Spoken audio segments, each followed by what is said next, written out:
pasensya na sir, medyo alikabok. Sa loob kasi tayo.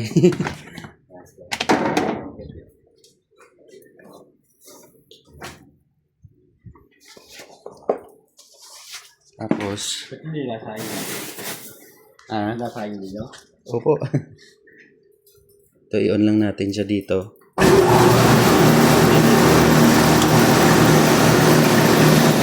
Tapos, atake lang to.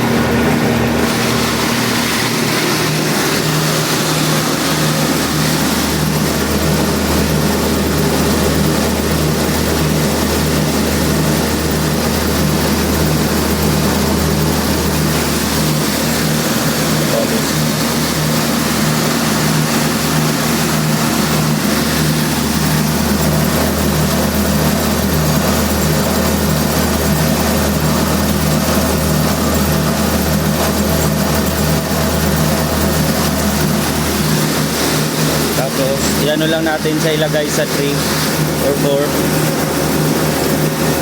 Tapos, puno natin siya.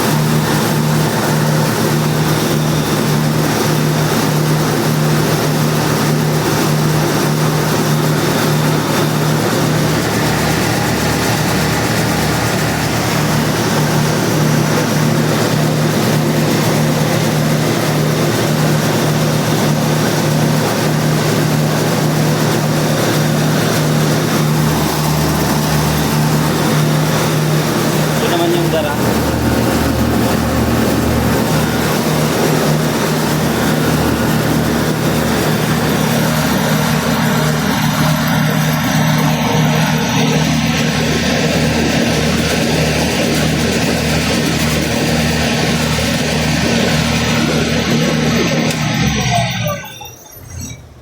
Tapos palabasin lang natin yung mga bato. Doon lalabas yung mga bato.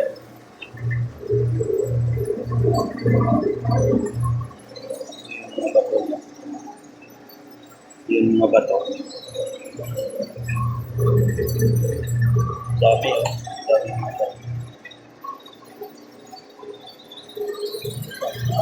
Doon, oh. Kaya malinis na wala na mga bato dito na sasama. Kasi naka-built-in na dito yung distoner. Andun sa loob yung distoner. So, less broken. Malinis at saka wala ng bato. Ay, yung kanyang malaki. Yung kanyang plate kalupan. Dito? Yung tapunan ng ipa. Actually, yung blue na yun, hindi siya kasama sa set. Kasi ano lang siya dito, naka-design lang siya sa pangtapunan lang ng ipa. So, ngayon, try natin yung ano. Yung rice sorting machine. Saan dumadaan yun? Dito.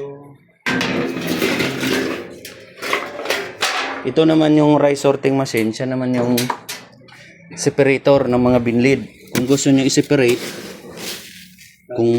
opo,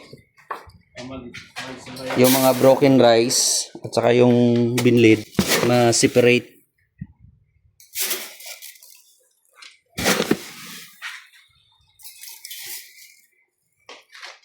Tapos i-on lang natin dito.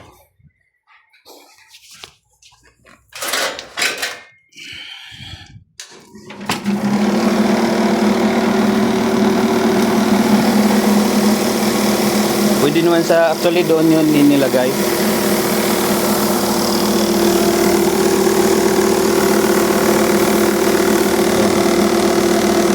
Separate yung buo. Dito yung mga broken, dito naman yung mga binlid.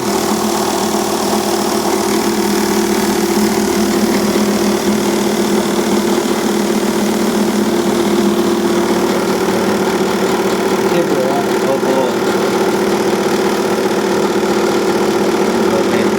Hindi siya 100% pero at least ma-separate niya. Well-milled na. Well-milled na.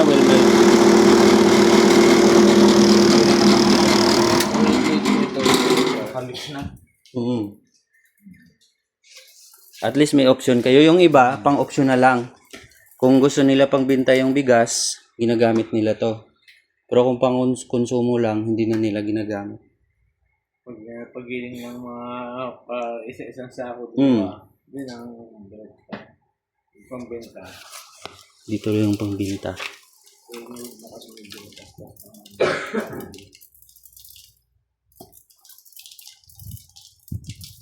So makikita mo, mas marami yung buo kaysa broken rice.